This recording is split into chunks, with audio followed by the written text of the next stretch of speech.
A Second Chance at Love. Previous episodes are available in playlist. A link is given in the video description. Episode 43. A Harmonious Atmosphere.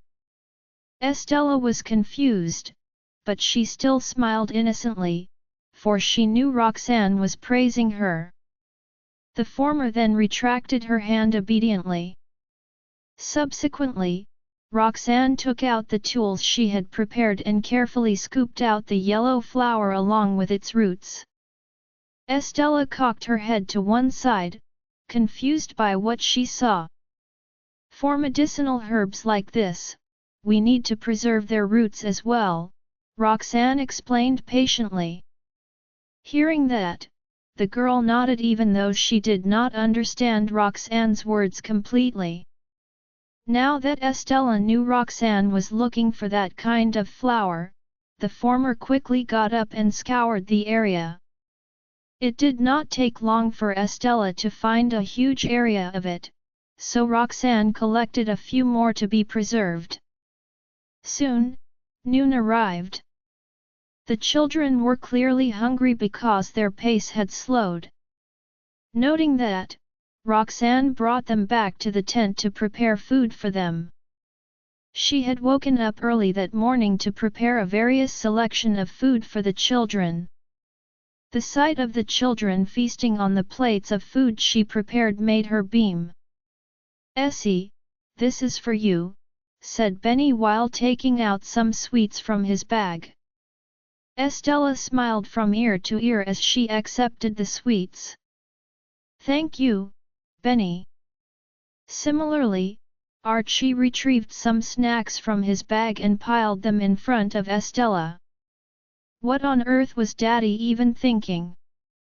He only prepared tools but no food for Essie. Good thing we thought ahead and prepared some for her. Realizing the children were going to be full from the snacks, Roxanne hurriedly stopped them, saying, "Slow down on the snacks. I'm making barbecue for you kids."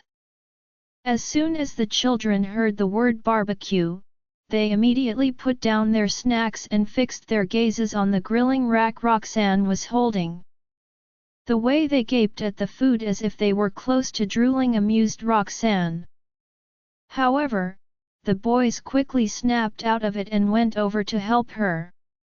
Meanwhile, Estella did not know what to do, so she obeyed the boys' orders and washed the vegetables.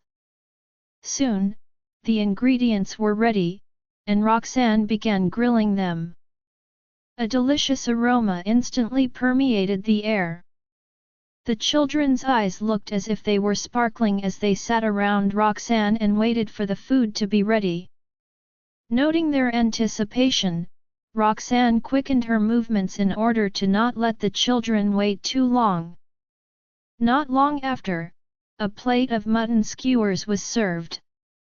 Archie and Benny immediately reached out and gave one to Estella. Accepting the skewer, Estella darted her eyes from the aromatic mutton skewer to Roxanne, who was still grilling food for them. "Ms. Jarvis!" Estella called out, bringing the skewer to Roxanne's lips and gazing at the latter with sparkling eyes. Roxanne's heart melted when she saw the skewer suddenly appear in front of her. "Thank you, Essie." Only after Estella had finished feeding Roxanne did she take another skewer from the boys, devouring it. The atmosphere was harmonious as the four chatted and joked with each other. Meanwhile, a black car slowly pulled up on the road a distance away from the field. Sitting in it was a furious Aubrey, who watched the interactions between the four through the window. Any stranger would think they're a family if they see this. "That, Roxanne! How dare she says she has no intentions of going back to the Farwell family? That's impossible. If that's true, why is Roxanne treating Essie so well when she doesn't know who her biological mother is? What she was capable of?" Looking at the figures, Aubrey narrowed her eyes as she subconsciously tightened her grip around the vial she'd gotten from the man. Meanwhile, Roxanne remained oblivious of Aubrey's presence. After lunch, the afternoon sun bathed the land in its warm light. The kids didn't feel sleepy at all. Quite the opposite, they felt hot due to the rising temperature. Roxanne scanned her surroundings before bringing them toward the waterfall, where the group was instantly greeted by a pleasantly cool breeze. Even Roxanne couldn't help but let out a satisfied sigh. Ah! All of a sudden, Estella ran and hid behind the woman's back. Roxanne lowered her head, confused. All she could see was Archie and Benny, both barefooted in the stream, splashing water toward the little girl. When they noticed Estella was hiding behind their mother, the two little boys instantly stopped what they were doing, feeling a tad guilty over their actions. Roxanne had observed the topography earlier. Although they were at a waterfall, the flow of the water which only reached the boys' calves was slow. Since the kids knew how to swim, she wasn't too concerned about an accident happening. For that reason, Roxanne didn't say anything else and merely directed Estella to stand next to her. "You're doomed for splashing water on Essie." She then squatted down and began splashing water at the two boys. Seeing that their mother wasn't angry, they regained their enthusiasm and began to play. Estella was soon influenced by them and participated in the fun. Alas, Roxanne's energy was limited. After playing with them for a while, she retreated to the side and watched over the kids while taking pictures of them. The atmosphere was lively and cheerful. Estella had a smile on her face the entire time, and the children's tinkling laughter echoed throughout the waterfall. The sound of it made Roxanne smile as well. Over on the road, Aubrey had been hiding in wait all the while. Seeing that they weren't going to return to the tent anytime soon, she got out of her car and inched closer toward the tent, being extremely careful not to make New York noise. As soon as she got to the tent, she caught sight of a couple of cups that were on the ground. Roxanne had prepared them for the children so they could drink out of them. The children had felt thirsty during the barbecue, so they had filled their cups with water. At the moment, there was still some left over in the cups. A menacing glint flashed across Aubrey's eyes when she saw that. She glanced toward the waterfall, and upon noticing no one was paying attention to her, she took a deep breath and shifted her gaze toward the vial in her hand. A moment later, Aubrey made up her mind and opened the vial in one swift move. She then poured all of its contents into the cups. In a matter of minutes, she completed what she came here to do. The water resembled its original appearance, and besides herself, Aubrey was confident that no one else would know that it had been tampered with. Her gaze was icy as she glanced at the happy group. This time, she was determined to let them know what she was capable of. Once that was done, Aubrey quietly left the tent and returned to her car. However, she didn't drive off right away, for she wanted to see Roxanne and the little brats drink the water. Several flashes of light went off in the woods after Aubrey got into her car. The private detective had been taking pictures of her from the moment she stepped out of her car and went toward the tent. As such, all of her actions were captured on camera. After that, the private detective examined all of the pictures that were taken. The corner of his lips curled up into a smile when he confirmed that all of his pictures were crystal clear. With these pictures as a bargaining chip, he needn't worry that Aubrey would try to get out of paying him. enjoying themselves to the fullest. Aubrey quickly grew impatient as the group of four didn't return to their tent even after a long while. She whipped out her phone and sent the private detective a message, "Where are you?" Logically, he should have arrived before her, but Aubrey hadn't noticed anyone else around when she scanned her surroundings earlier. Where on earth did he go? What a useless man! She furrowed her brows in dismay. Seconds later, her phone screen lit up with a response from the private detective, "Look up." The puzzled woman lifted her head and noticed that the leaves of a nearby tree appeared to be rustling. And the next second, she caught sight of a camera flash. Aubrey frowned in displeasure and lowered her head as she typed a reply, "Keep a close eye on them. Take pictures if anything strange happens and send them to me."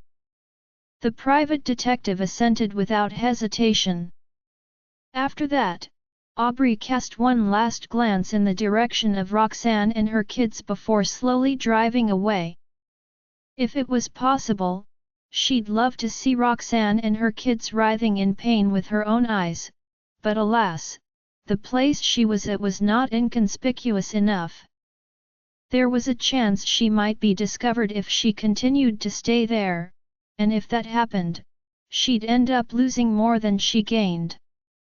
Thankfully, Aubrey had hired the private detective, who would later capture the family's suffering for her. Just imagining how Roxanne and the children would feel after drinking the water was enough to spark a sense of elation within Aubrey. She had someone procure a new bacterium so that she could teach Roxanne a lesson. It was a newly discovered bacteria, so there was no cure for it yet. That didn't matter to Aubrey, for she wanted nothing more than to see them dead. Unfortunately, the bacteria would only bring them extreme pain and wasn't capable of killing them. Although it wasn't enough for Aubrey to quell her hatred, it could still bring about a great deal of suffering for Roxanne and her family. "I'd like to see how you'll be able to save them this time." An insidious glint flashed across Aubrey's eyes. "As long as she drinks that water, that wretched woman will have trouble saving herself." Meanwhile, Roxanne remained oblivious to what Aubrey had done, and the children were still enjoying themselves to the fullest. In the beginning, Archie and Benny were in cahoots with one another and stood against their sister, splashing her with water. After Roxanne left, the boys' alliance didn't last long, and they ended up splitting up. The children formed three factions and drenched each other in water with little regard for who they were up against. Some of the water got on Roxanne, bringing about a cooling sensation when it hit her skin. It was rare to see the children indulging themselves in fun, so she said nothing and allowed them to play to their heart's content. Influenced by the boys, Estella carefully inched her way toward the stream, wanting to get in the water as well. Upon seeing this, Archie and Benny instantly stopped what they were doing and walked toward their sister. They each held out a hand, wanting to hold her steady. Unexpectedly, they were hit in the face by a wave of water. The boys couldn't react in time, and the wave sent them slipping and falling into the stream. However, it didn't take long for them to get back on their feet since they knew how to swim. Roxanne thought the boys would be frightened after the stumble, so she got up to go to them. To her surprise, she heard the children's laughter in the next second. Archie and Benny couldn't help laughing at how pathetic the other looked, and an amused Estella was bent over laughing as well. However, the sudden wave instilled some worry in the boys' hearts, and they decided against letting their sister join them in the water. They then stopped playing with water and squatted down to look for pebbles instead. From time to time, they tried to catch some fish with their hands. Despite feeling disappointed, Estella didn't let it bother her as she enjoyed herself more than anything. The obedient little girl knelt by the shore and watched as the boys attempted to fish with their hands. A hint of hesitation. Seeing that the children were drenched in sweat, Roxanne chose an opportune time to call out to them, "You guys are sweating all over. Come and take a rest, or you might catch a cold." By then, the children had played to their heart's content, so they obediently got out of the water upon hearing the woman's words. Benny had a fish in his hand, which he reluctantly released into the water before he left. As for Estella, she gathered all of the pebbles the boys had given her in her skirt, protecting the pile of stones as she walked toward Roxanne. Noticing how the little girl was struggling, Roxanne stepped forward to help her. Estella's footsteps became lighter when some of the weight of the pebbles were taken off of her. When they reached the shore, Roxanne took the towels she had prepared earlier and gently wiped down the children's bodies. The 3 children wrapped themselves in their respective towels and returned to their tent, where Estella laid the pebbles out to dry. The boys had specially picked some colorful and nicely shaped pebbles that looked extremely beautiful when the sun's rays bounced off of them. Hence, Estella simply couldn't turn her eyes away. Roxanne patted the little girl's head and got up to get their cups. "You guys must be thirsty after all that fun. Here, have some water." As she spoke, she gave the children their respective cups, and they drank their water obediently. "Mommy." Archie took a sip of the water and thought it tasted odd. Upon hearing her son's voice, Roxanne turned around and cast him a puzzled glance. Archie got up and walked toward her with the cup in his hands, gesturing for her to look at the water. Naturally, nothing seemed off to the naked eye. The situation brought a frown to Roxanne's face. "What's wrong?" Archie's expression mirrored his mother's as he looked over at Benny and Estella. "Is it just me, or does the water taste weird?" But Benny and Estella seemed to think it's fine. Suspicious, he brought the cup to his nose and took a few sniffs. The water didn't smell odd either. Roxanne was baffled by her son's actions and asked again, "Is there something wrong with the water?" The little boy nodded hesitantly and sounded uncertain as he explained, "I feel like it tastes weird." Hearing that, Roxanne turned to look at the other 2 children, who shook their heads in confusion. "Archie, maybe you think it's weird because you had some spring water earlier," said Benny. He was practically oozing with smugness. When they fell into the stream earlier, he had witnessed his brother being so startled he swallowed a mouthful of spring water as a result. Archie couldn't help but blush when he was exposed, but the rossiness in his cheeks disappeared just as quickly as it appeared.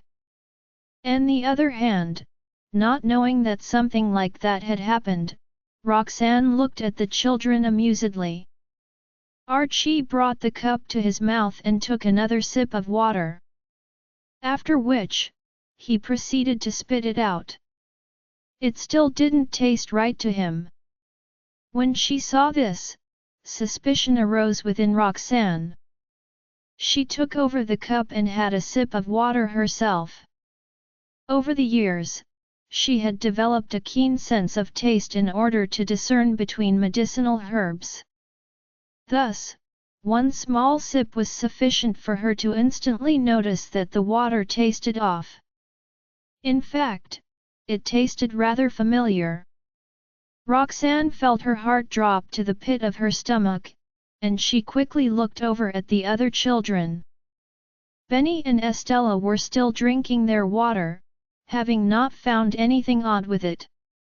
Afraid that she might have made an error in judgment and not wanting to needlessly scare the children, Roxanne didn't say anything else and merely stood up quietly. She scanned her surroundings but didn't find signs of anyone else having been there. At that, a hint of hesitation flickered in her eyes. "My tummy hurts, Mommy. Did this cup get contaminated?" Archie inquired in puzzlement. Hearing her son's voice, Roxanne snapped back to her senses and flashed him a reassuring smile. "No, something must have fallen in it. I'll get you another cup of water." She caressed the boy's head and got up to toss the water. After that, she refilled the cup. However, Archie refused to drink anything. Regardless if something fell in it or something was wrong with the water, the boy was traumatized. As such, Roxanne didn't pressure him but passed him a bottle of mineral water from her bag instead. Only then was Archie willing to gulp down the water. Meanwhile, Benny and Estella had already finished their water. Their eyes were fixed on the pebbles that the latter had laid out on the ground. Roxanne didn't interrupt the two and only instructed her oldest son, "Archie, take care of Benny and Estella. I'll go pick some medicinal herbs." Since it was still early, she wanted to take advantage of the daylight to gather more herbs. Archie bobbed his head in response. After watching his mother walk into the distance, he squatted down and joined the two little ones in observing the pebbles. All of a sudden, Estella furrowed her brows and clutched her stomach, groaning. A hint of worry glinted in Archie's eyes as he looked at the little girl. "What's wrong? Are you tired?" Estella looked delicate, and it wouldn't be surprising if this was the first time she'd been so active. However, she shook her head as her frown deepened. "My tummy hurts." Archie couldn't help but worry about her well-being after hearing that. "I'll go get Mommy," he declared. "It doesn't matter if something happens to Benny or me, but Essie's so weak and delicate. If she gets sick, I wouldn't know what to do." Getting to his feet, he was about to go look for his mother at the place where they found the medicinal herbs when Estella tugged at the hem of his pants. Puzzled, he lowered his head. "I must have laughed too hard earlier," said the girl. She didn't want Roxanne to worry, so she endured the pain in her stomach and forced herself to smile. Even so, Archie wasn't entirely convinced by her. "She seems to be in extreme pain." "Don't worry. I'll be fine in a bit," she reassured him again, determined not to put a damper on Roxanne's and the boy's mood. Upon hearing that, Archie pondered for a while before resuming a squatting position. At the same time, Benny also experienced the same symptoms as Estella. He, too, suddenly developed a stomachache, but he chalked it up to catching a cold and endured the pain in silence. When he heard that Estella was having a stomachache, he cast her a look of concern, but it didn't take long for the pain in his stomach to grow even more intense. Benny was about to tell his older brother about it when he noticed the water stains next to Estella's feet. He then looked up and realized that the little girl was secretly crying. "What's wrong, Essie?" Concerned about her well-being, Benny endured his discomfort and leaned toward Estella. Estella couldn't hold back anymore and gazed up at the boy with teary eyes. "My tummy hurts so much," sniffing remorsefully, she went on, "it's all my fault. Ms. Jarvis, Archie, and you could have enjoyed the day, but I'm in so much pain." Benny wanted to console her, but all of a sudden, he felt a sharp pang of pain that rendered him unable to speak. Upon noticing that the two of them had collapsed to the ground, Archie ran over frantically. His voice was laced with panic and worry as he called out to them, "Benny, Essie. Has something happened?" Benny and Estella were suffering from stomachaches so bad that they could not pay Archie any heed at all. Estella was crying loudly to herself, oblivious to anything else. Benny wanted to soothe her, but when he opened his lips to speak, he could only moan in pain. Gritting his teeth, he tried to restrain his groans and suppress his tears. "I have to be brave for Mommy. I can't fail her over a little pain." The situation made Archie anxious, and he wanted to go and get Roxanne. He recalled that the herbs were not far from where they were. "I should be able to return quickly." As he was about to leave, he caught sight of Estella rolling in pain on the ground. She was in so much pain that she did not care in which direction she was straying. As she writhed wildly on the ground, she slowly got further and further away from the tent. Archie paused in his steps and, with some difficulty, pushed Estella back to the tent. He knew that he could not go far with Benny and Estella in such a state. After some contemplation, Archie brought his wrist up to his face and pressed a few buttons on his watch. At that moment, Roxanne was focused on foraging for herbs. She had initially just planned to take the children camping and had not expected to stumble across such a pleasant surprise.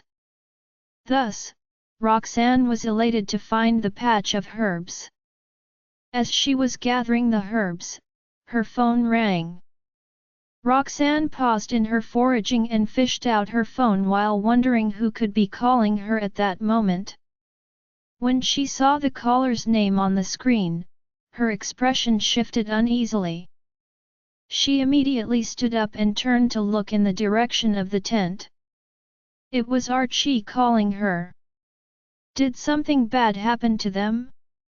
With the phone pressed to her ear, Roxanne quickly picked up the basket of herbs and hurried back to the campsite.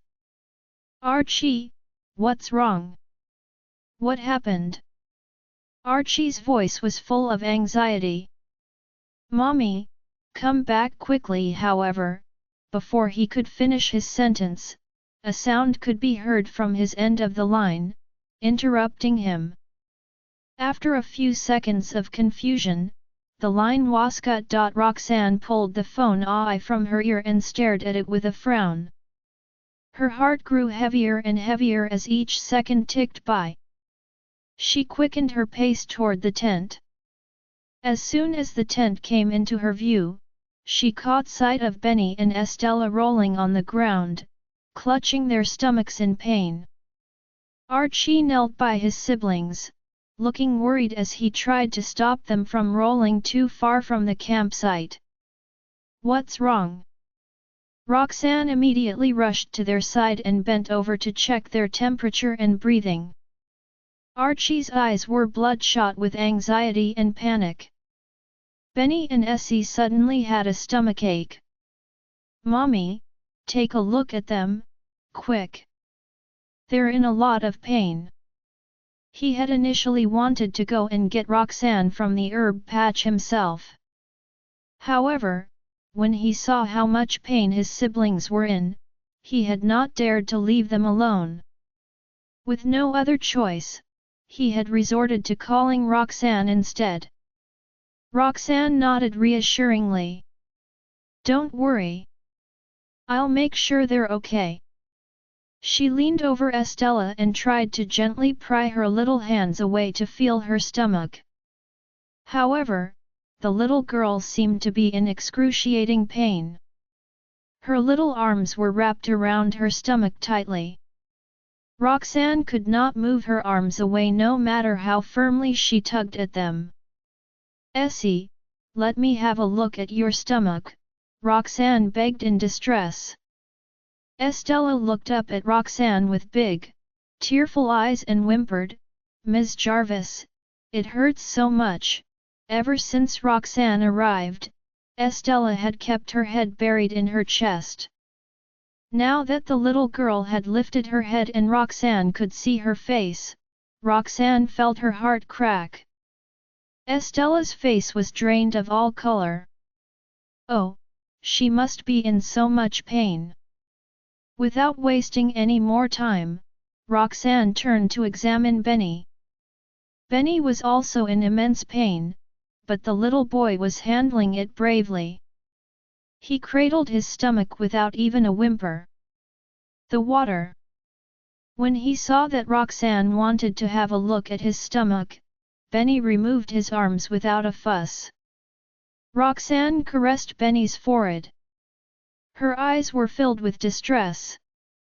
However, after examining the two children, Roxanne still could not arrive at a diagnosis.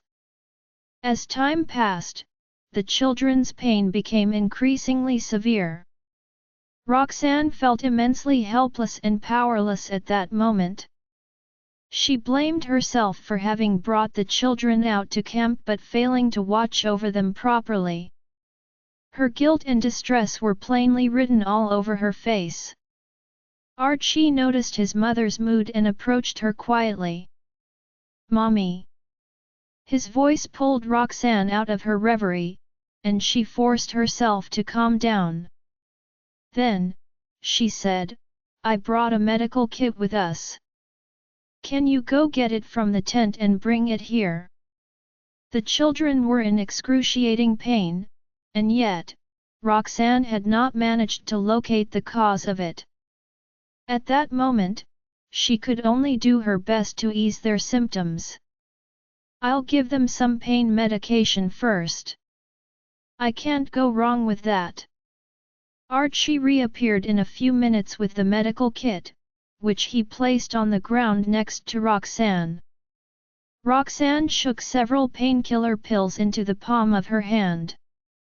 She fed one to each of the two sick children and sat back to wait for it to take effect.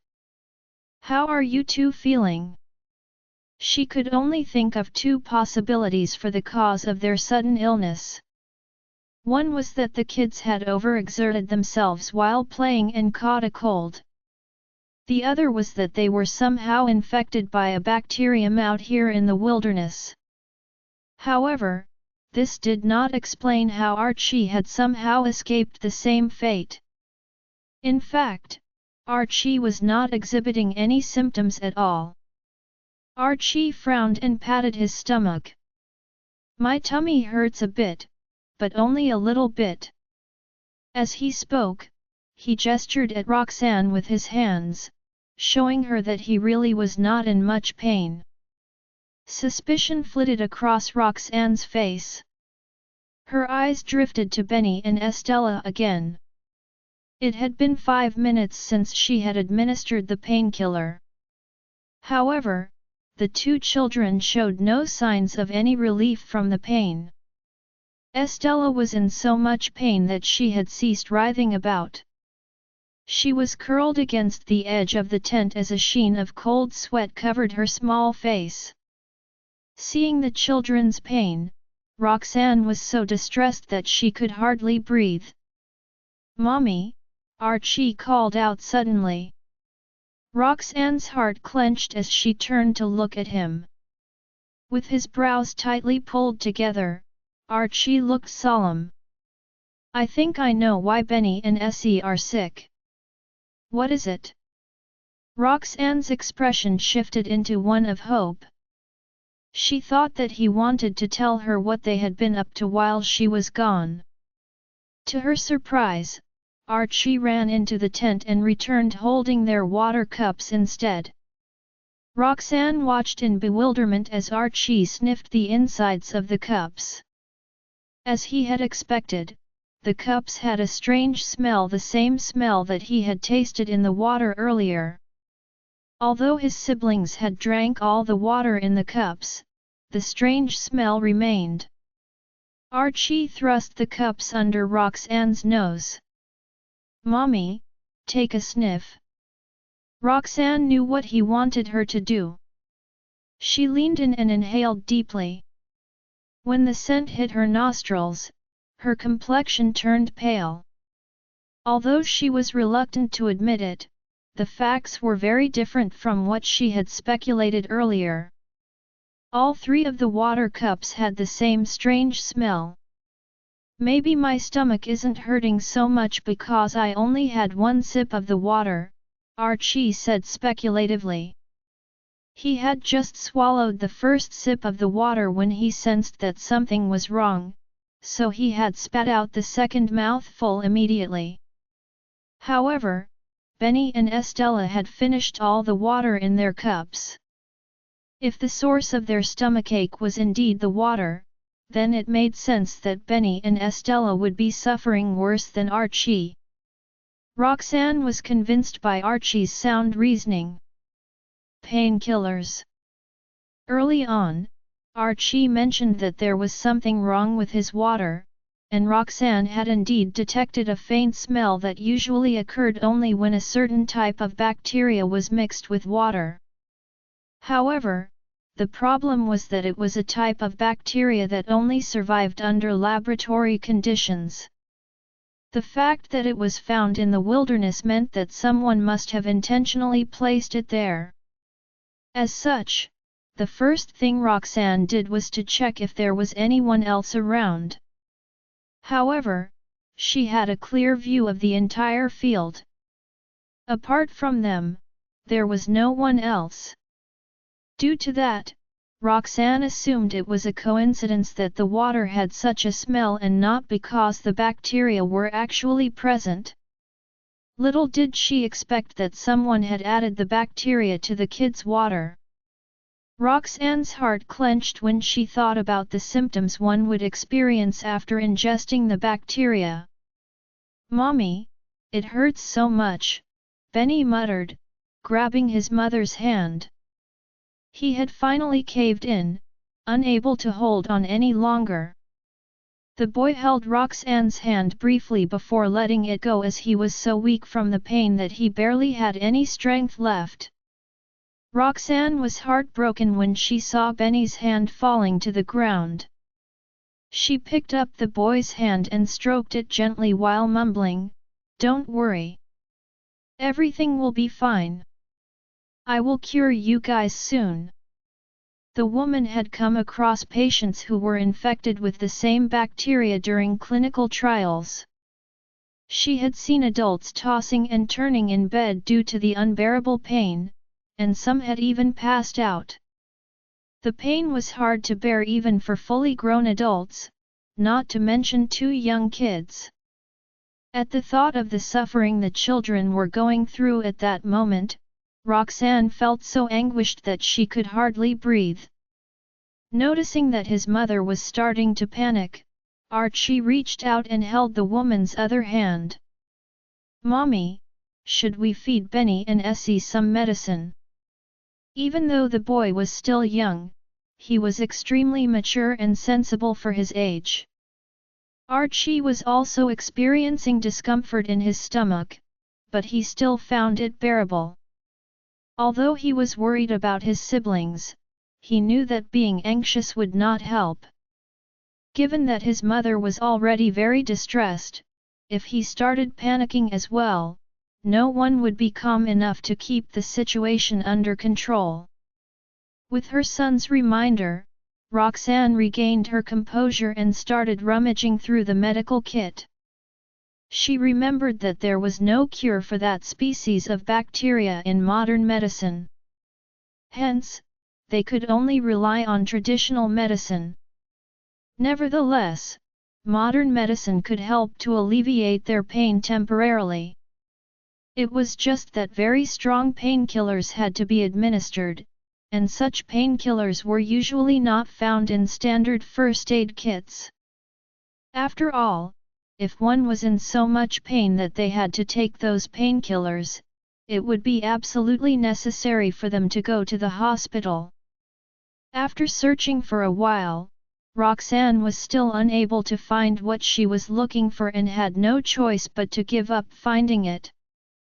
Meanwhile, Benny and Estella were still rolling on the ground in pain. Estella was crying silently with her lips pressed together. Despite being in so much pain, she was still thinking about others and feeling worried that her discomfort would affect the others' camping experience. Roxanne's heart clenched when she noticed how hard the little girl was trying to endure. Even her fingers were trembling. "Archie, can you handle the herbs for me please?" Archie agreed without hesitation. The boy had spent most of his time by Roxanne's side while growing up, and more than half the time, he was with her in the research institute. As such, he was very familiar with the handling of traditional medicinal herbs. After washing the herbs, Archie removed the damaged leaves, only leaving the healthy leaves and the dark green stem. Roxanne removed 2 leaves from the stem and picked up some of the common medicinal herbs from her medical kit before she headed into the tent to look for something else. His in her 941 felt like food poisoning. Fortunately, Lucian had packed some professional camping equipment for Estella before the camping trip. Initially, Roxanne had thought that they wouldn't need any of those items. Who knew that those would turn out to be exactly what she needed to save the children's lives? After she found the small pot that Lucian had specially prepared for Estella, Roxanne emerged from the tent. Without further ado, the woman poured some water into the pot and threw in the herbs and 2 leaves before starting to boil the mixture. While waiting for the medicine concoction to be ready, Roxanne got up and carried Benny and Estella into the tent. Overwhelmed by pain, the children had a blank look in their eyes, and their foreheads were covered in sweat. Roxanne covered the 2 little ones with some clothes before stroking their heads and saying, "Just bear with it a little more. You will feel better soon." Benny and Estella gave a slight nod but were too weak to speak. After settling the kids, Roxanne stood up and walked out of the tent. Right after she stepped outside, she felt her stomach churning. She had taken a sip of Archie's water earlier. As it was just 1 sip, the pain in her stomach was still bearable. Ignoring her discomfort, Roxanne went to check on the traditional medicine concoction that she was preparing. Archie was watching the fire to ensure that the mixture was boiling properly. When the boy saw his mother approaching, he asked in concern, "Mommy, will Benny and Essie get well after drinking this?" An inexplicable glint flashed across Roxanne's eyes before she shook her head dejectedly and replied, "No. It will just help to lessen their pain." More medicinal herbs were required for the kids to make a full recovery, and some of them had to be retrieved from the research institute. Given Benny and Essie's current condition, they would not be able to tolerate the pain until they made it back to the research institute and waited for Roxanne to finish preparing the traditional medicine concoction. When Archie heard that, his face dropped in disappointment. "How are they feeling now?" He collected himself and continued asking.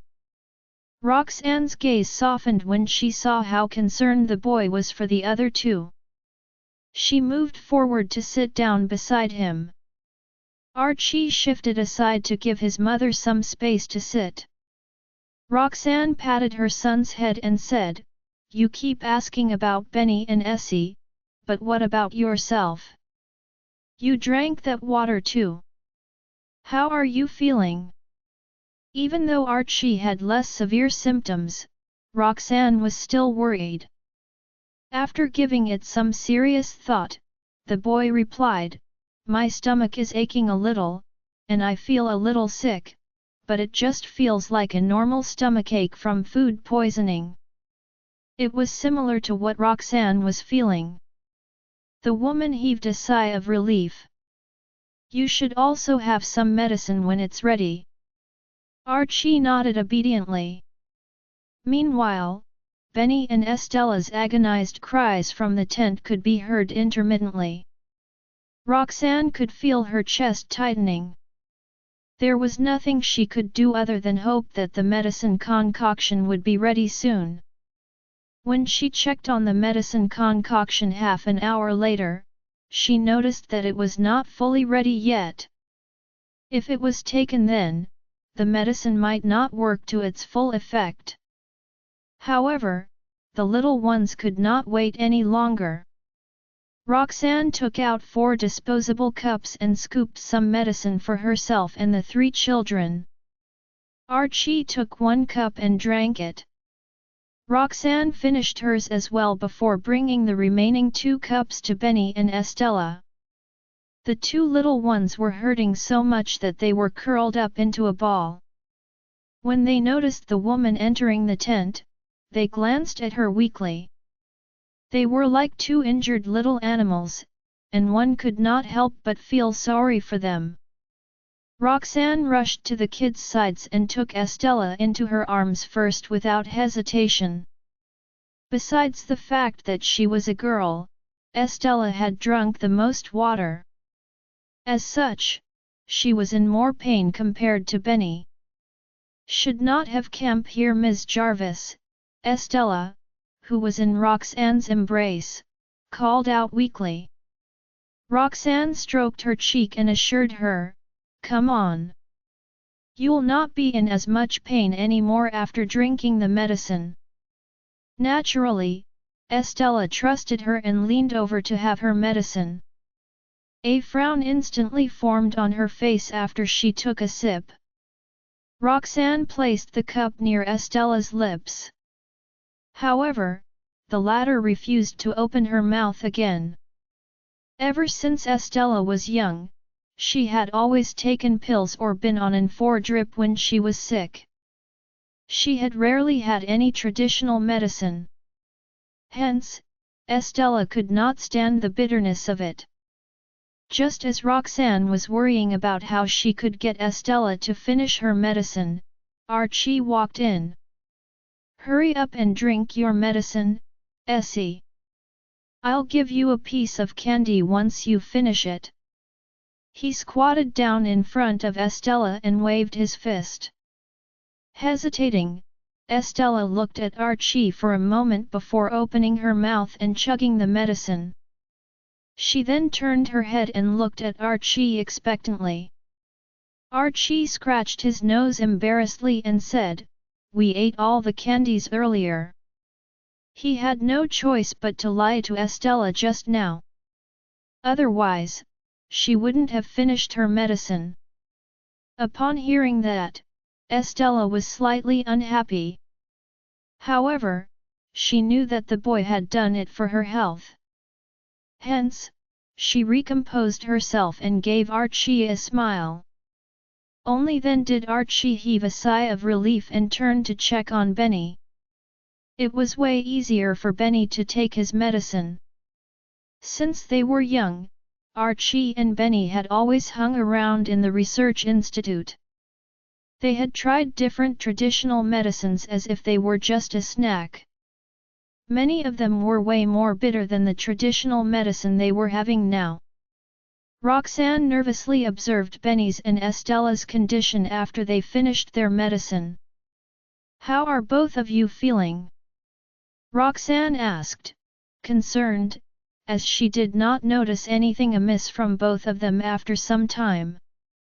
Benny furrowed his brows and said, "I felt better when I just finished the medicine. Now, I'm starting to feel the pain again." Just as he finished his words, Estella, who was at the side, couldn't help but let out a groan. She had more severe symptoms and was the first to finish her medicine, so Estella had started to feel the sharp pain in her stomach again a few minutes ago. However, she endured the pain as she didn't want the boys and Roxanne to be worried about her. But the pain was getting more and more intense, and she couldn't bear it anymore. Roxanne's heart ached, and she was slightly upset when she saw Estella acting tough. Let me know if you're in pain. You don't need to force yourself to stand it. With that, she wrapped her arms around Estella.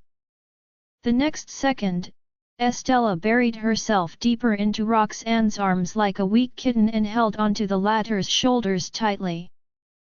Roxanne's eyelashes quivered as she could sense the pain that Estella was holding in. She then lowered her eyes to check on Benny's condition. Benny lifted his gaze to Roxanne and forced a smile to assure her. "Mommy, I'm fine." Her heart wrenched as she ruffled his hair and said, "You too. You don't need to act strong for me." With that, Roxanne cuddled Benny closer with her other arm. "We'll be driving back to the city now, and it'll take quite some time.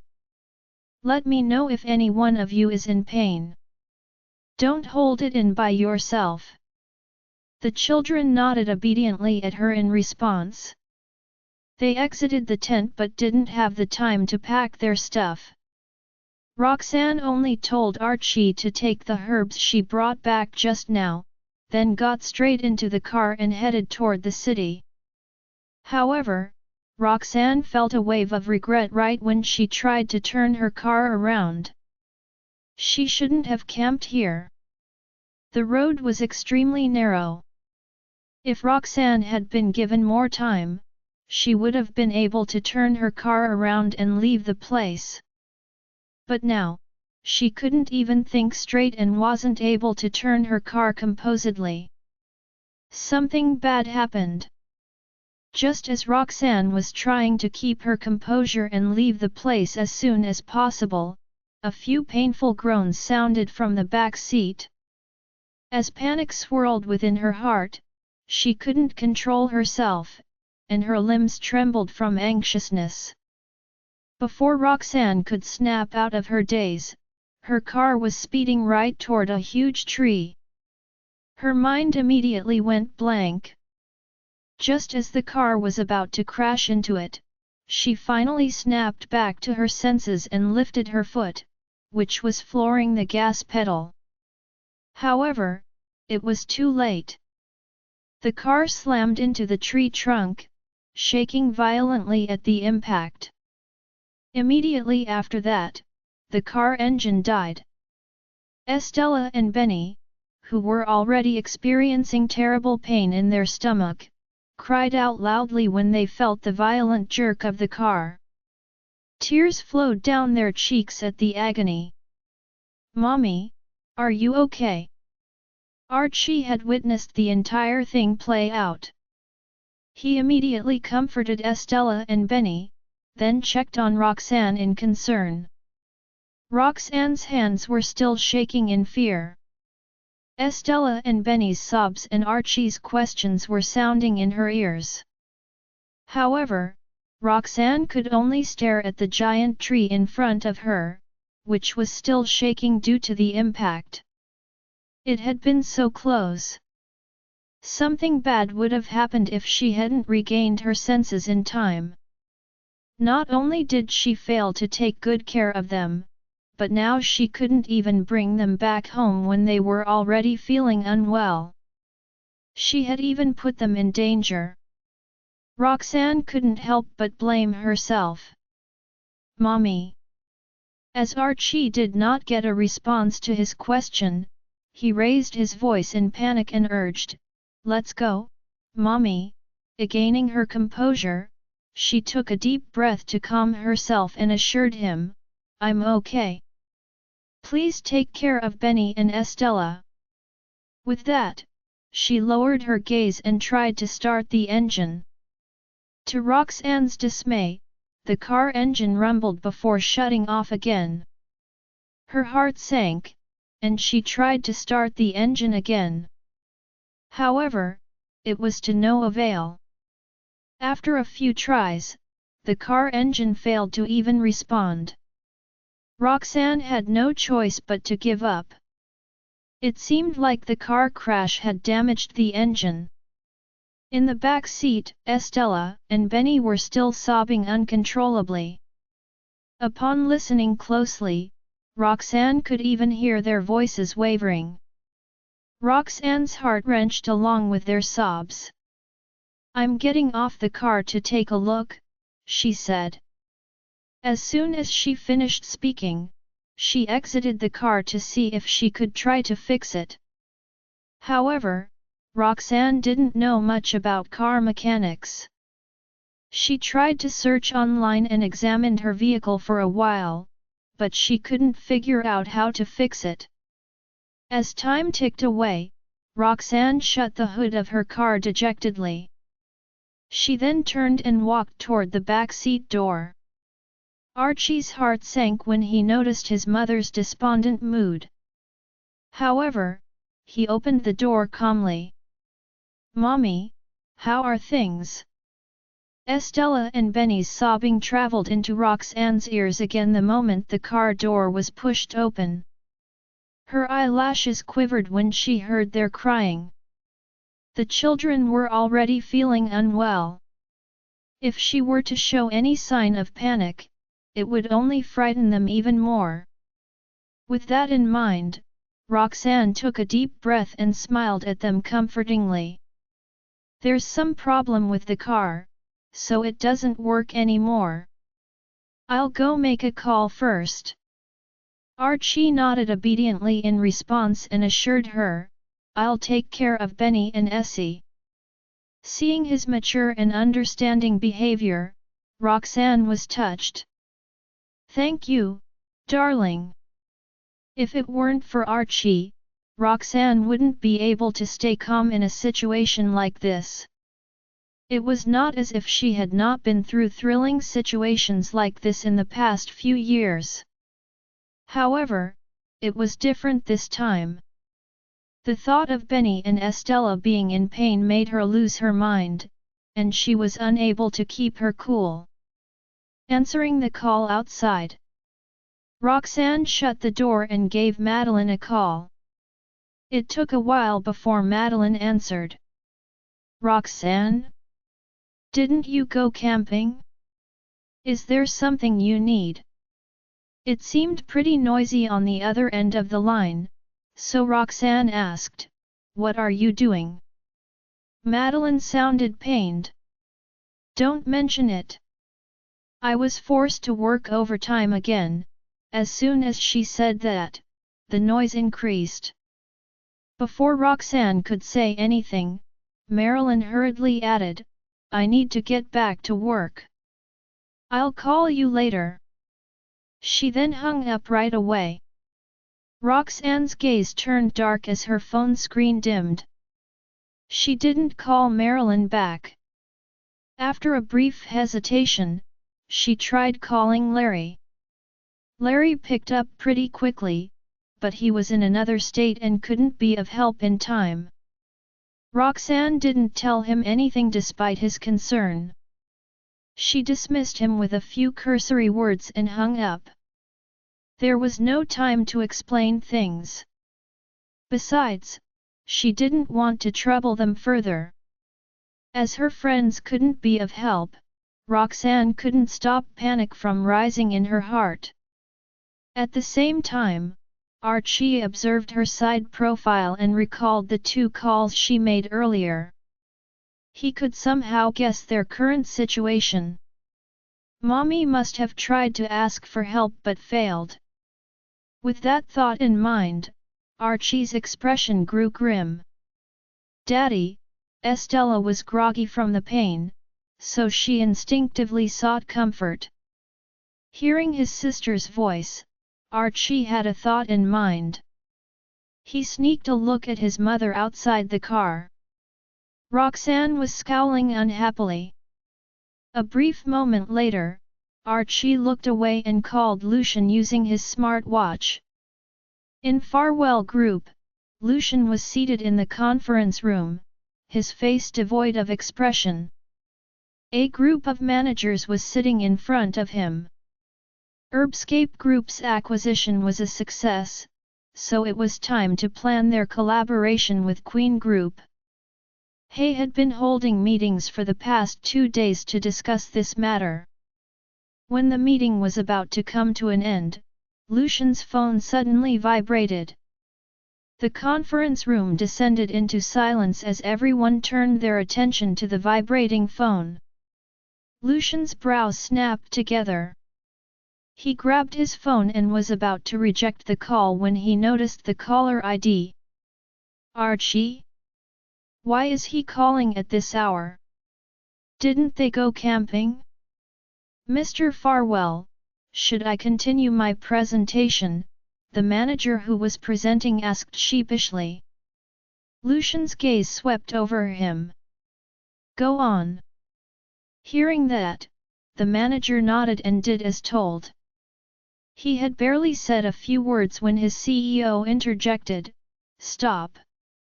I need to take this call outside. Lucian was still worried, so he cut his employee short and strode out of the conference room without hesitation. After watching him leave, the others in the conference room shared a look. Previously, work was always Lucian's top priority. During meetings, if someone's phone were to ring, kicking the person out of the conference room was considered a light punishment. No one knew Lucian's phone would ring when he was in the middle of a meeting one day. The matter had happened more than once recently, but their CEO would head out to answer the call every time without fail.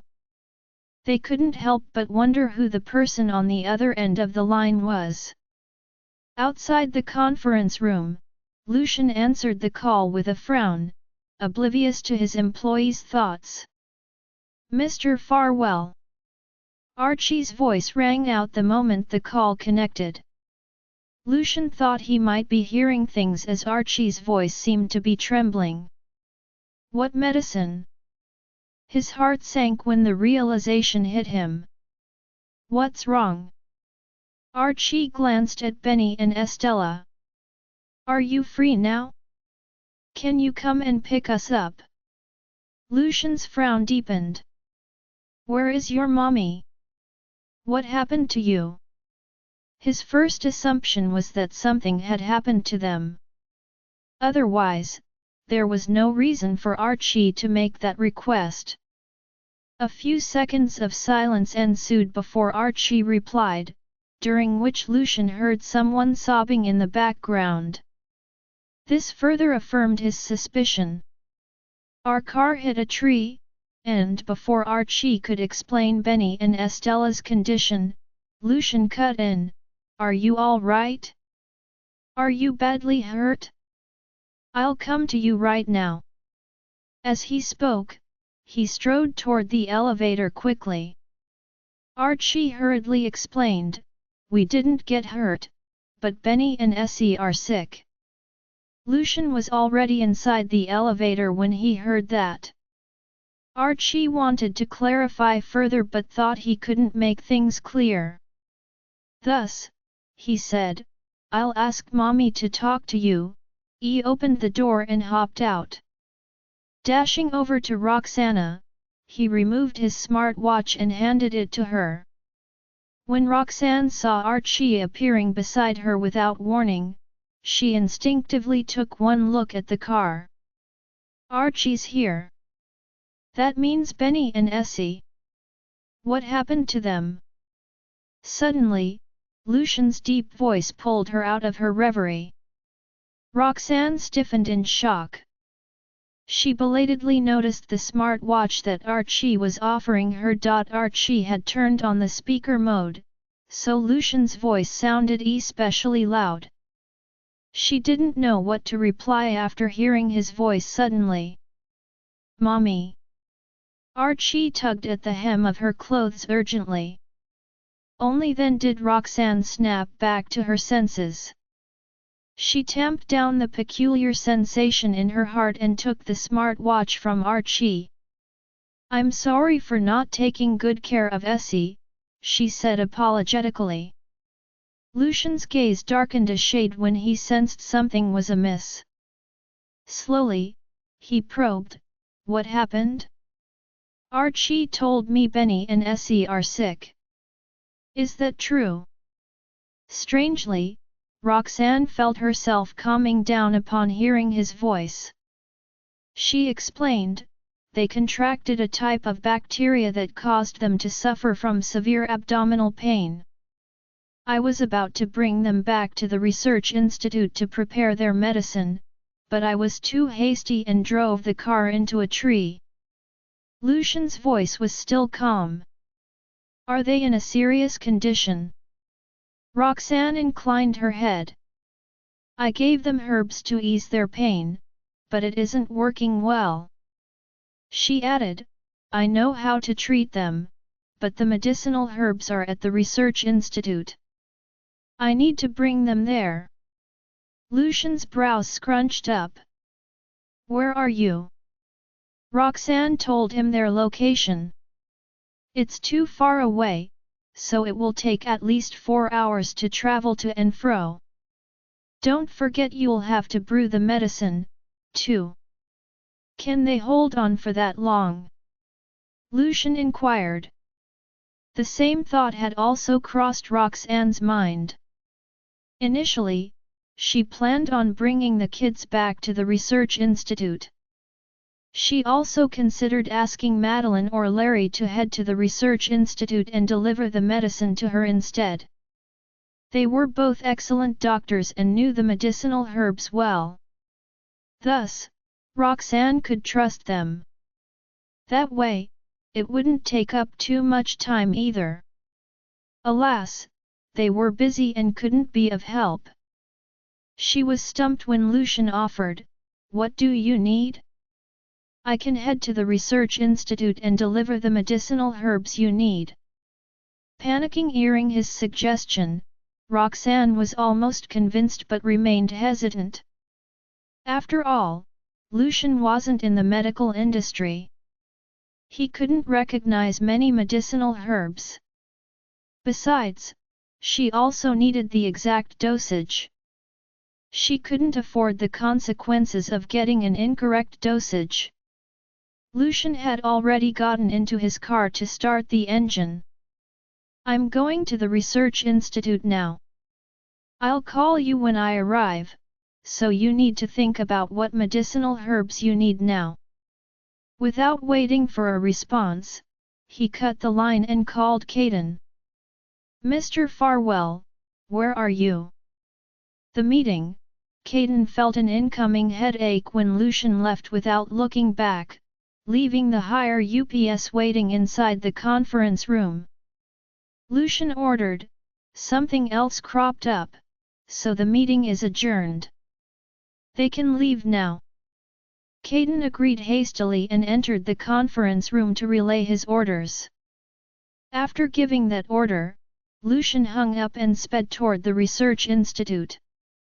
Roxanne stared at the smartwatch in a daze. She knew there was no other way. It soon occurred to her that the research institute might be empty as it was the weekend. Lucian might not even get in. She immediately called Colby. When Colby answered her call, she didn't even wait for him to greet her and went straight to the topic. Dr. Galloway, where are you now? Confusion flashed across Colby's eyes when he heard her question. Roxanne is calling me at this hour. Judging by her tone, did she realize I was the one behind the fire? With that thought in mind, Colby answered warily, I'm at home. What is this about? If possible, can you head to the research institute and open the door for Mr. Farwell? I need his help to get a few medicinal herbs, Roxanne explained. Colby relaxed slightly, but he dared not let his guard down. Got it. I'll be there right away. He then left his house and headed to the research institute without further delay. I don't get it. Why does Lucian have to come to the research institute in person to get the medicinal herbs? Roxanne must have discovered something about the fire and sent Lucian here to investigate with the excuse of getting medicinal herbs for her. As that possibility occurred to him, Colby promptly sped up. I cannot let Lucian find out what I did. 20 minutes later, Colby's car arrived at the research institute. There was a Bentley parked outside. Lucian, clad in a grey shirt, was heading to the entrance. Colby's heart sank at the sight. He quickly got out of the car and called out, "Mr. Farwell." Lucian halted in his tracks. Colby hurried over to him. "Dr. Jarvis called me earlier to ask me to open the door for you." He observed the man's reaction when he spoke. Lucian was frowning, looking as serious as ever. Roxanne sounded anxious, so Benny and Essie must be in a dangerous condition. Even someone like Lucian couldn't keep his cool under such circumstances. Seeing his expression, Colby couldn't help but grow more curious. Nevertheless, he didn't reveal his true emotions and remained respectful. "What medicinal herbs does Dr. Jarvis need?" "I can help you get them," he offered. Lucian glanced at Colby as though he had just realized the latter was around. Colby forced himself to stay calm as he met Lucian's gaze. He assumed Lucian was about to say something to him. To his surprise, Lucian soon looked away. A cold glint. Lucian pulled out his phone to call Roxanne. "I've arrived," he reported. Without thinking much, Roxanne rattled out the names of a bunch of medicinal herbs. Lucian's expression grew increasingly grim as she talked. "Can understand her words and recognize some of the medicinal herbs. However, the rest eludes me." Roxanne was in a hurry, so she belatedly realized that Lucian didn't know some of the medicinal herbs only after she rattled out their names. When realization struck, she forced herself to calm down. Slowly, she ordered, "Ask Dr. Galloway to bring you to the warehouse." Lucian grunted in acquiescence and told Colby curtly, "The warehouse." He then looked away from Colby. His indifference evoked a subtle frown from Colby. The latter then led Lucian into the warehouse. "I'm here," Lucian told Roxanne. Roxanne's brows snapped together as she wondered how she could help Lucian gather the medicinal herbs she needed. The researchers didn't expect that a layman would enter their warehouse to get the medicinal herbs when they arranged the herbs, so there were no visible labels on the shelves. They were in the middle of a dilemma when Colby broke the silence in a gentle voice. "Are you here to get the medicinal herbs? If you don't mind, I can help you." The other two were surprised at his offer. Roxanne promptly regained her senses and told Lucian to put her on speaker. "Thank you, Dr. Galloway." She told him the names of the medicinal herbs she needed quickly. Colby arched his brow slightly and began retrieving the medicinal herbs she needed from the shelves without needing her to repeat herself. The more medicinal herbs Colby gathered, the more he knew about the condition Roxanne wanted to treat. After retrieving all the medicinal herbs, Colby could finally confirm his guess. "Is it a bacterial infection?" Roxanne's stress eased slightly after he gathered all the herbs she needed. "Yes. Thank you." Colby merely smiled in response and stated nonchalantly, "It's an urgent matter. You should have asked for my help directly instead of going to Mr. Farwell." Roxanne was surprised to hear that. For a moment, she didn't know how to reply. Colby was just her colleague, and they weren't close to each other. Previously, she thought of getting help from her good friends in the same industry as her. Nevertheless, the thought of asking for Colby's help never occurred to her. She couldn't be honest with Colby, though. Fortunately, Colby didn't force her to answer and said, "I need to adjust the dosage. I'll do my best to hurry up." Roxanne heaved a sigh of relief inwardly and thanked him. "Thank you for your help." Colby smiled in response. Lucian's gaze fell on Colby's expression as a dark look appeared in his eyes. Before they could say anything else, Lucian hung up. Noticing his action, Colby lifted his head and glanced at him before shooting him an understanding smile. He then returned his attention to measuring the herbs, his head bowed. A cold glint flashed across his eyes as his brows snapped together. The fire that happened 2 days ago was pretty obvious. Roxanne should have gotten my hint, so she must have started to suspect Lucian. However, she still trusts him wholeheartedly. She'd rather ask him for help when an urgent situation cropped up than come to me. Extreme pain. Jealousy surged within Colby's heart. He had assumed Roxanne's call was a result of her realizing something unusual about the fire. He did not expect it to be for this reason. "I have done so much, but still, Roxanne refuses to spare me even a glance. If that is the case, I don't mind teaching her a lesson." With that thought in mind, Colby purposely slowed down and made slight mistakes along the way. Since Roxanne was so anxious about the infected people, he wanted to make sure they suffered longer. That way, Roxanne would learn to find professionals to handle professional matters the next time. For instance, he knew more about medicinal herbs than Lucian. "Is it not done yet?"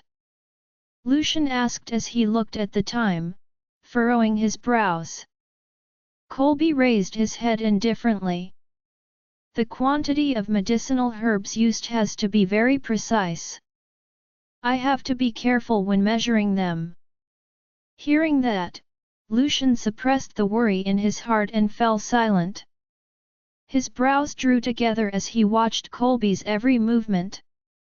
Colby felt his stare and reverted to his regular speed, afraid Lucian might suspect something. After he prepared the prescription, he glanced at the time. He had delayed the time by around half an hour.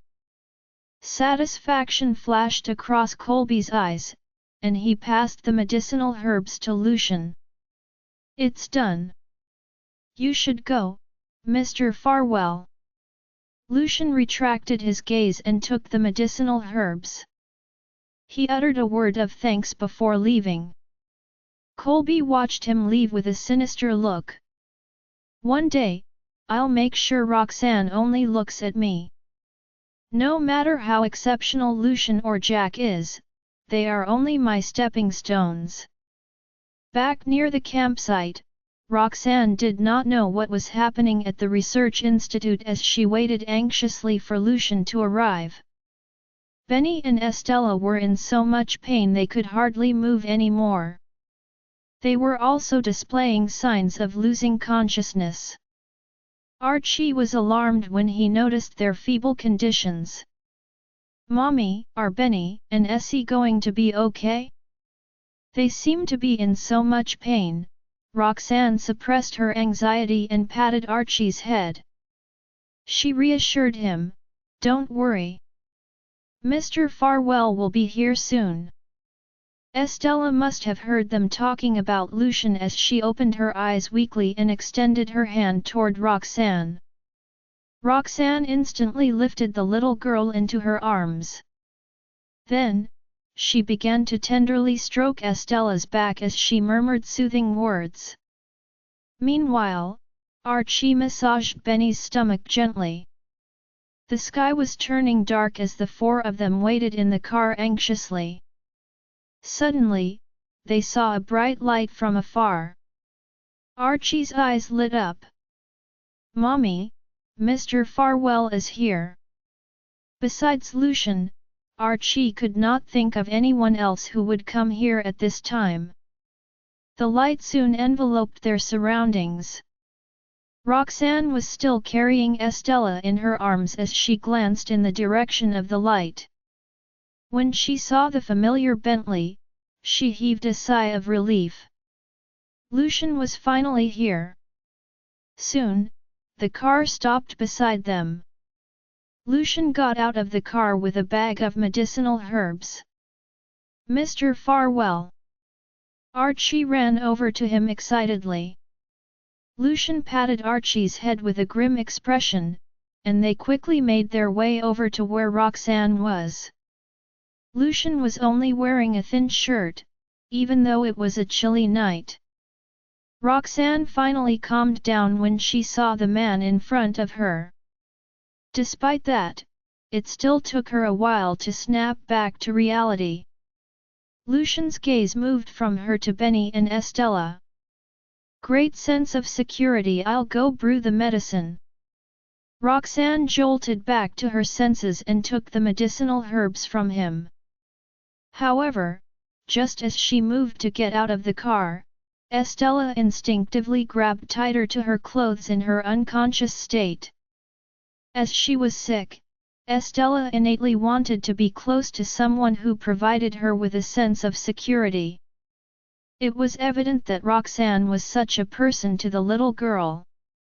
Roxanne froze upon noticing Estella's movement. In the end, she did not let go of the girl, who remained in her arms.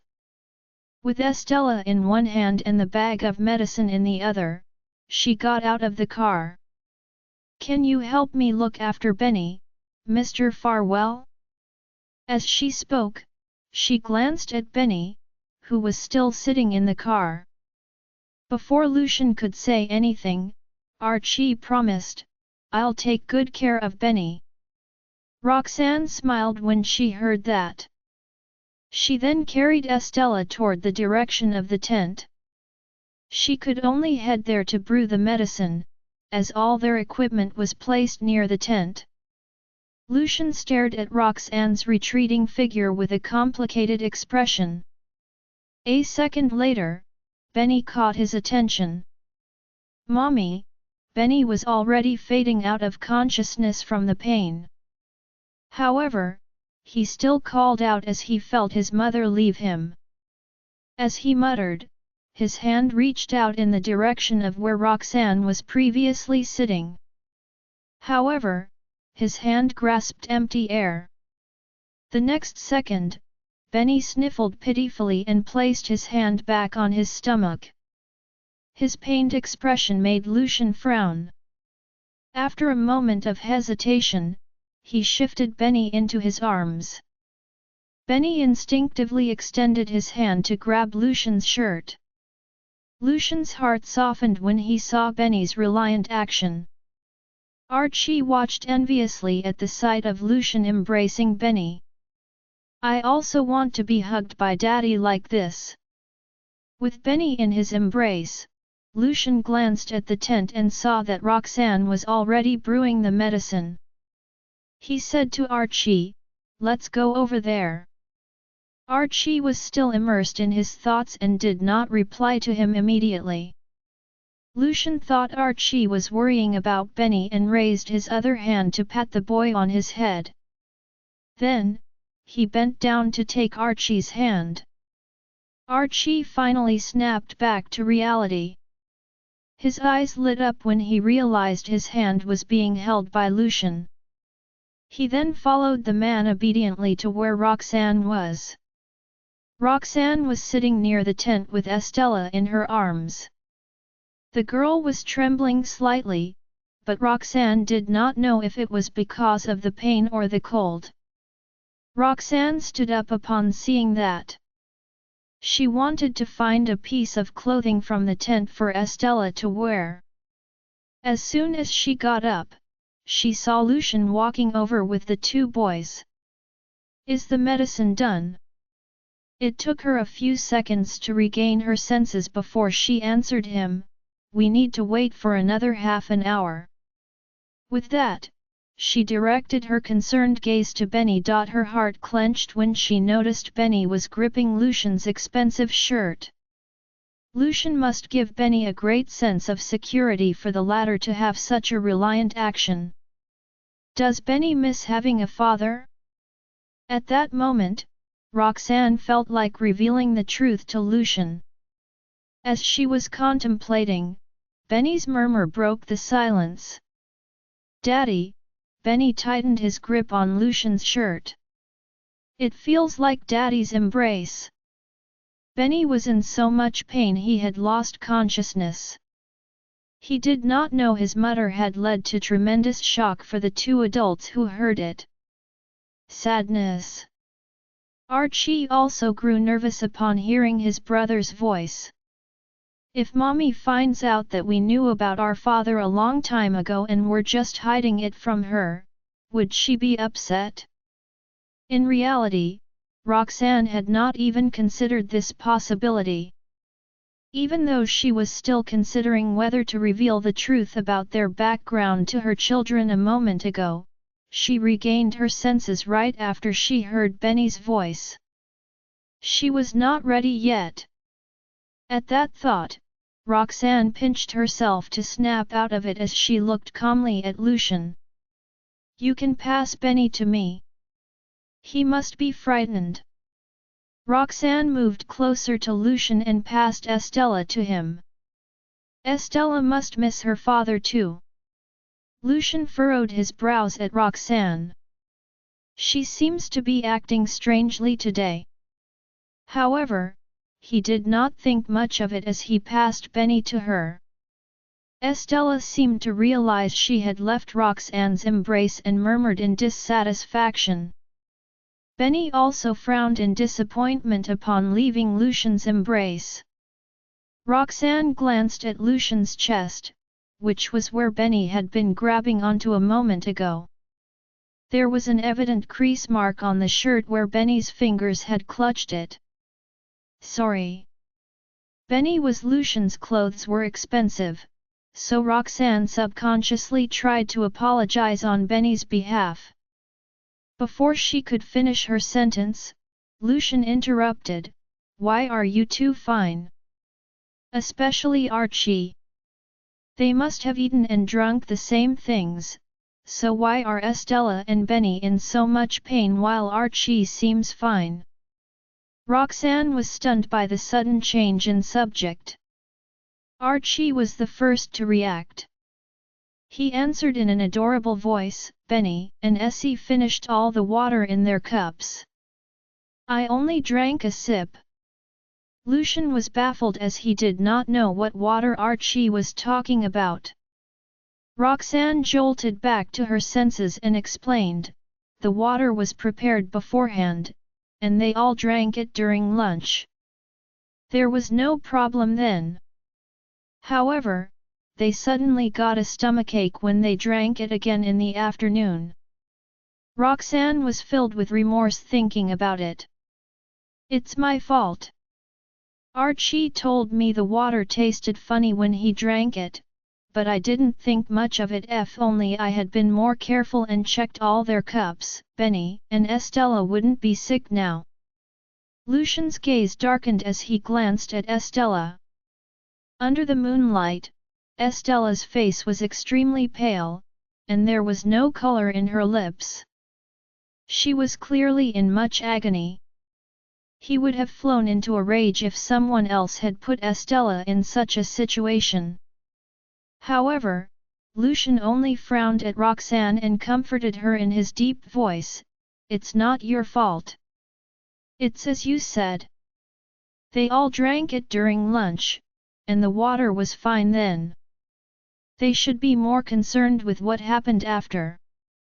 Archie chimed in, "Mommy, don't blame yourself, or Benny and Essie will be sad when they find out." Roxanne was touched, and some of her guilt abated when she heard their comforting words. As time ticked away, the medicine was finally ready. Roxanne placed Benny down at the side and took out the cups to pour the medicine for Estella and Benny. A dream. Although Archie didn't exhibit obvious symptoms, Roxanne still poured a cup of medicine for him. Archie took the cup and looked at her worriedly. "Aren't you going to drink some, Mommy? I remember Mommy had some water from my cup as well." After hearing Archie's words, Lucian stared at the woman in front of him with a darkened gaze. He only knew the children had consumed the contaminated water, but he had just found out that Roxanne had consumed it, too. Moreover, she was pretending as if she didn't do so. "I just had a sip, so I'm fine," Roxanne comforted Archie with a smile. Archie glanced at his mother worriedly again before looking at Lucian. "Mommy might not listen to me, but she might listen to Daddy." Upon meeting Archie's gaze, Lucian said in a deep voice, "You should drink some medicine, just in case." While speaking, he picked up a new paper cup from the side and handed it to Roxanne. Having no other choice, Roxanne accepted the cup and poured the remaining traditional medicine into the cup. After downing the medicine in one go, she carefully fed the medicine to Benny, who was being held in her arms. Benny was still slightly conscious and knew that Roxanne was feeding him some medicine. Cooperatively, he drank the medicine sip by sip. As soon as Benny drank the hot medicine, a warm feeling rose in his stomach, suppressing the pain he was experiencing just now. Soon, his expression became relaxed. After feeding Benny some medicine, Roxanne asked with concern, "How are you feeling right now?" Benny grinned obediently. "Thank you, Mommy. I feel so much better now." Roxanne heaved a sigh of relief before turning around to look at Estella, who was in Lucian's arms. Estella still had her eyes closed and seemed to be in a weak state while Lucian was feeding her the medicine carefully. However, Lucian obviously didn't know how to take care of the child, and most of the medicine was spilled. As for the remaining medicine, it was being spat out by Estella instinctively, as it was too bitter. Seeing how uncooperative Estella was, Lucian knitted his brows tightly. He felt anxious and sorry at the same time. "Let me do it instead." Roxanne could no longer stand by and watch. Hence, she reached out to take the cup from his hand. Lucian lifted his head and glanced at her. In the end, he said nothing and merely handed her the cup. Compared to him, Roxanne's movements were way gentler, and she slowly fed Estella the medicine. This time, although Estella would still spit out some medicine, she still consumed a fair amount of it. Regardless, it was way better than when Lucian was feeding her. After Estella had finished the medicine, she gradually woke up. As soon as she opened her eyes, she saw Roxanne's worried face and called out softly, "Ms. Jarvis." Upon hearing Estella's cute voice, Roxanne finally felt a sense of relief. At the same time, she teared up uncontrollably. It was fortunate that Lucian delivered the medicine to them on time. If not, the children might have suffered even more. "How are you feeling?" Lucian asked in a low voice. Since Estella was still in a daze, she thought she was dreaming when she heard Lucian's voice. When she raised her eyes and saw him, she stared at him in confusion before saying, "Daddy." Rare tender expression appeared on Lucian's face as he responded with a deep hum. Feeling puzzled, Estella tilted her head. "Why are you here? I remember Daddy telling us he wouldn't come here with us." Lucian patted her head gently and replied, Archie told me you guys are sick, so I'm here to deliver some medicine to you. We looked like a family. After hearing Lucian's explanation, Estella finally understood the situation and responded with an obedient nod. Did you have fun today? Lucian stopped asking about her sickness and began talking about the camping trip in an attempt to divert her attention.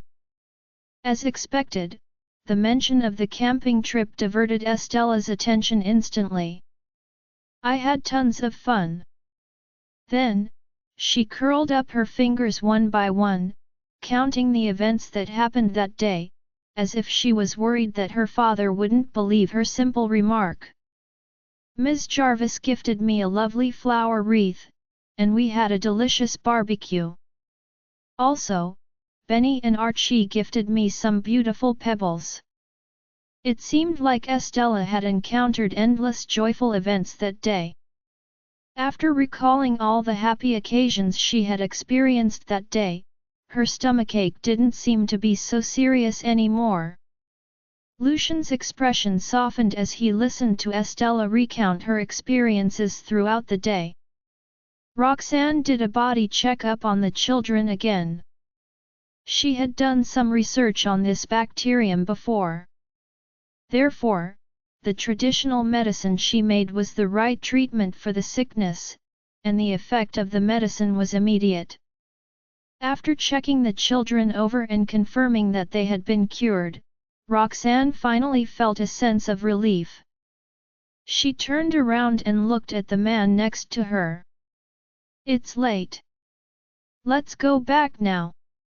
Lucian nodded casually. Just when he was about to get up, Archie spoke sweetly while staring at the adults with anticipation. Mommy, can we not go home so soon? We haven't stayed overnight in the tent yet. With that, he tugged on the corner of Roxanne's clothing with one hand and pointed at the night sky with another. Look!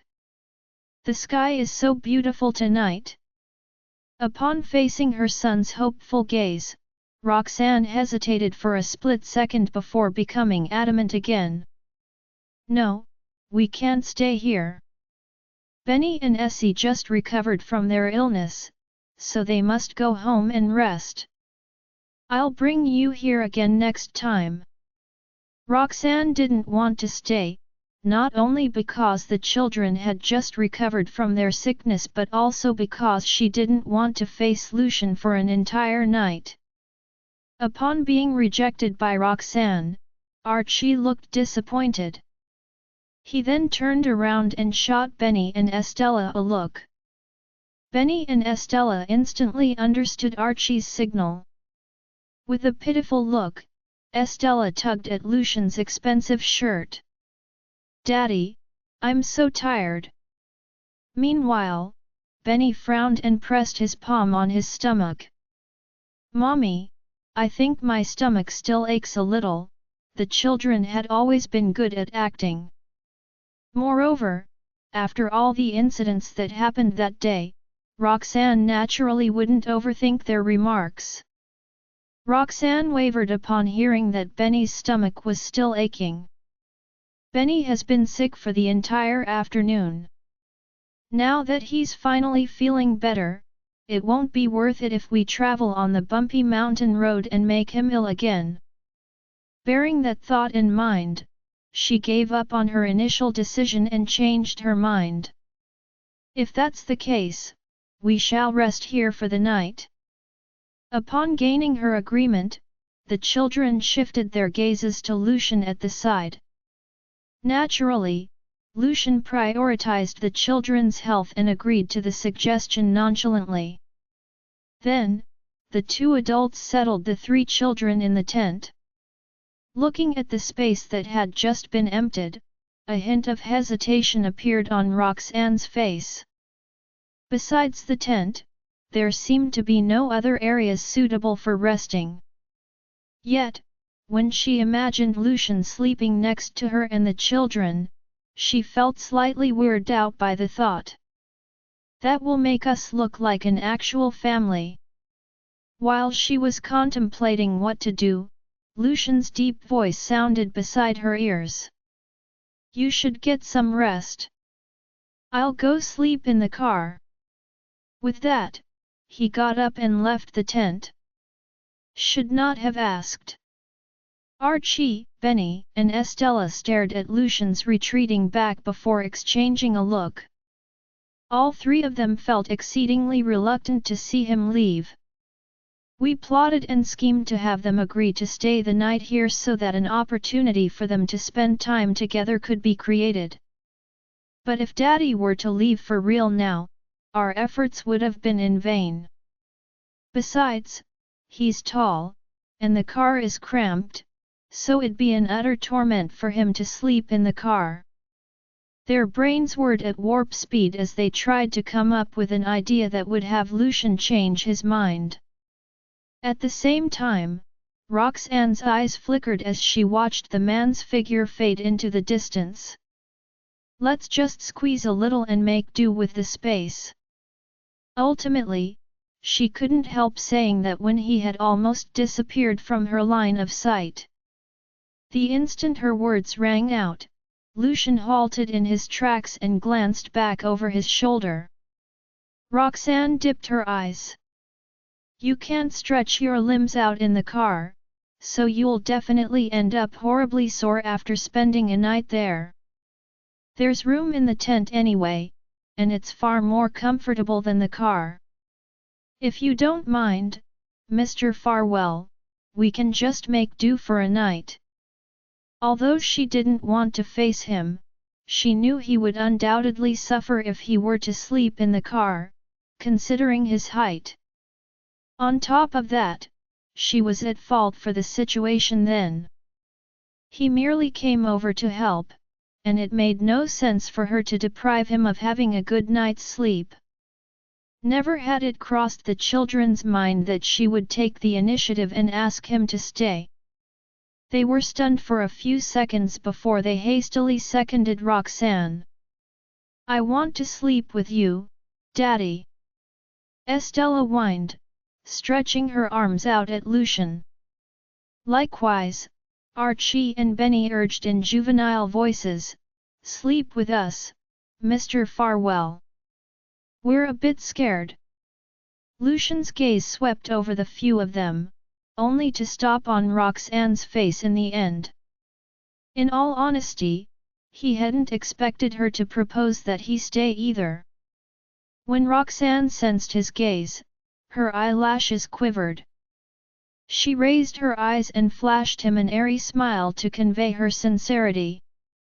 Seeing that she hadn't made that offer out of courtesy, Lucian frowned slightly. He spun around and walked into the tent, plopping down on the other side of the children.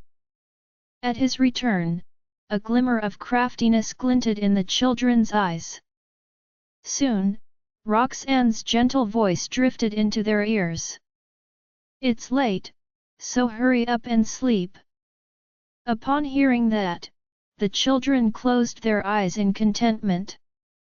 A while later, Estella opened her eyes and cast her gaze in Roxanne's direction pitifully. I can't sleep. Will you tell me a story, Ms. Jarvis? At that moment, Roxanne was lying on her side next to the children, waiting for them to doze off before she did so herself. Thus, she agreed to Estella's request without any hesitation and started narrating a fairy tale softly. In that instant, it was utterly silent in the tent, with only her melodic voice drifting into the air.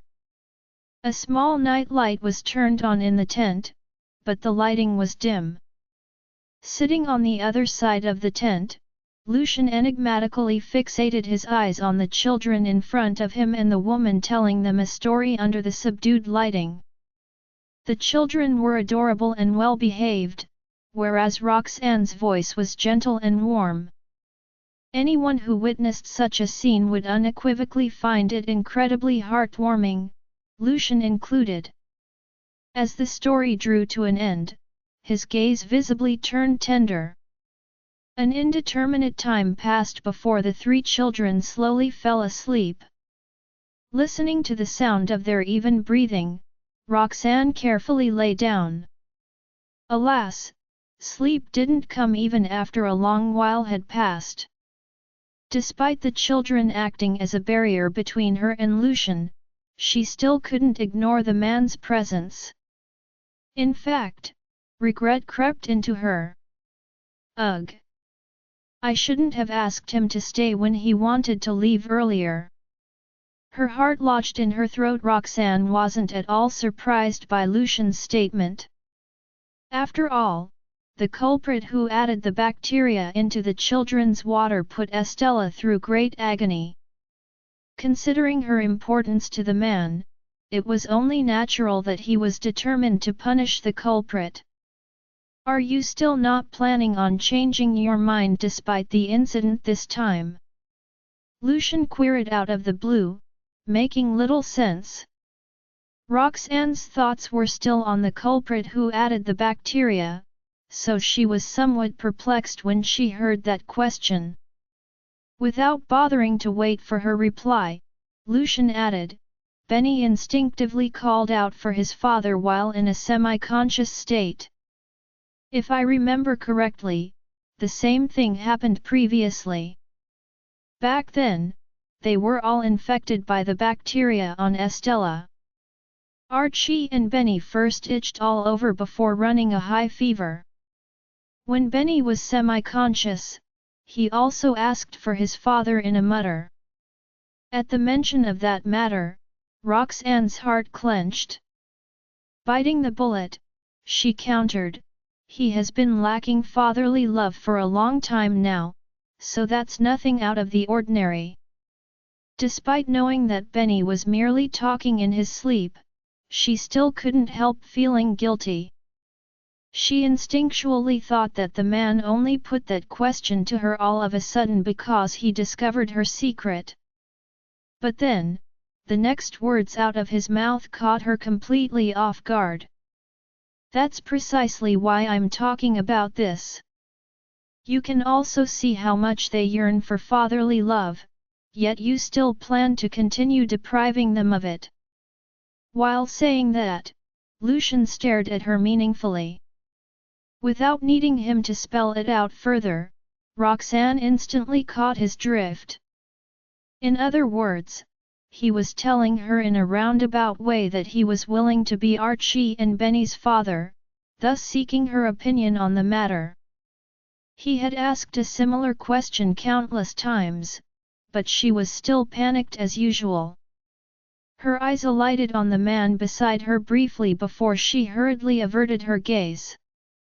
I'm not the only one with the final say in this matter. I'll respect their opinions. After saying that, Roxanne got to her feet in feigned calmness. I'm a tad sleepy, so I'm going in to rest first. Not even daring to turn back, she went back into the tent to avoid the man behind her once more. Meanwhile, Lucian studied her retreating back, his gaze dark and unfathomable. Naturally, he could tell that she was avoiding him. In fact, he could already imagine that she would react in such a manner when he voiced that utterance just now.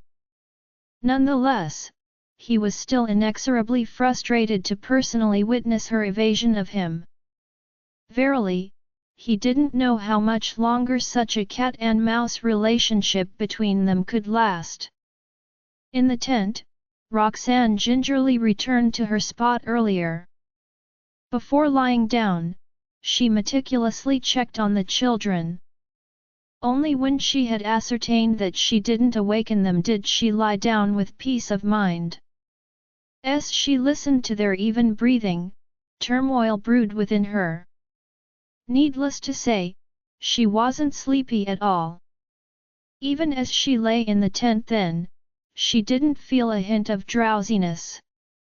She simply didn't know how to face that question by Lucian and made an excuse at random, ending up back in the tent to avoid him. Before, she left the tent to avoid him. Yet, she went back in right then for the same reason. Thinking of that, she couldn't help finding her actions hilarious. On second thought, Lucian has probably figured out why I went in and out of the tent. I wonder what he's thinking right now.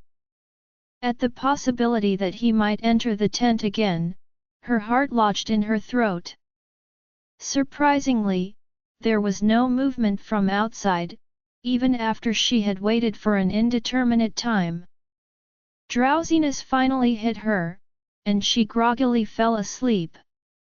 Discovered something by the time Roxanne woke up, the sun was already high in the sky.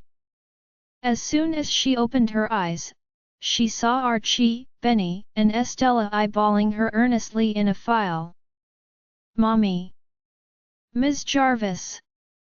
Seeing that she had awakened, the children greeted her in unison and threw themselves at her while giggling away. At the sight of the three soothing countenances, Roxanne's heart melted in a flash. She reached out and stroked their heads before slowly sitting up. Since she had just awoken, she was still a tad disorientated. She couldn't shake off the feeling that she had seemingly forgotten something. Be that as it may, the three children in front of her gave her no time to ponder upon that. "How are you guys feeling?" Roxanne scrutinized them in concern. Last night, she thought they would have recovered after ingesting the medicine. Unexpectedly, Benny still felt unwell. That was the only reason she agreed to let them stay overnight. "I wonder how much they've have recovered now." At her question, Benny flashed her a guilty smile. "I'm fine now. I'm feeling much better after a good night's sleep." Still worried, Roxanne checked the children over again and ascertained that there were no problems before dropping the matter. Just when she let go of their hands, Estella's stomach started growling all of a sudden. It wasn't until then that she remembered that they hadn't eaten much when they took ill last night. "But I never expected us to spend the night here and neglected to prepare sufficient food. There's still food left from yesterday, but it isn't fresh anymore. On top of that, I don't dare to feed them anything I brought after the incident last night." Following that line of thought, she got up without hesitation. "Let's go back." While saying that, she took the lead and walked out of the tent. No sooner had Roxanne stepped out than she caught sight of the Bentley, whose headlights were already turned off, a stone's throw away. In a flash, memories of the events that transpired last night flooded her mind. It belatedly occurred to her that she had no idea where Lucian had gone. At the thought of the man, she inevitably recalled the question from him before she went to sleep last night. For a moment, her mind turned chaotic once again. By the time she snapped back to reality, Lucian was already standing before her, checking on the children's condition with his head lowered. "Daddy! Where did you go?" Estella regarded her father with curiosity etched across her features. When she saw no signs of him upon waking up early in the morning, she thought he had already gone back. Patting her on the head, Lucian started in a deep voice, "I've got something to discuss with Ms. Jarvis. Go and play in the tent for a while with Archie and Benny." He didn't ask about their condition. Roxanne might be in the dark about the children's act yesterday, but he saw right through it. It was obvious to him that they merely wanted to create an opportunity for him and Roxanne to interact. Although Estella was puzzled about that instruction, she still agreed obediently. To the side, Roxanne's nerves stretched tautly, and she eyed the man in front of her warily. If he wants to continue speaking of the topic yesterday, I really don't know how I should respond. Her thoughts were clearly written on her face. A glimpse of her expression had Lucian's gaze dimming, but he ultimately didn't put his emotions on display, merely stating, "I discovered something. Come and have a look."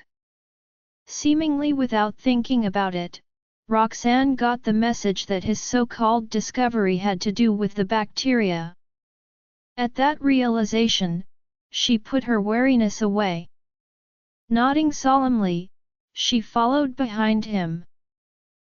Join our Facebook and WhatsApp group for more updates, link is given in description.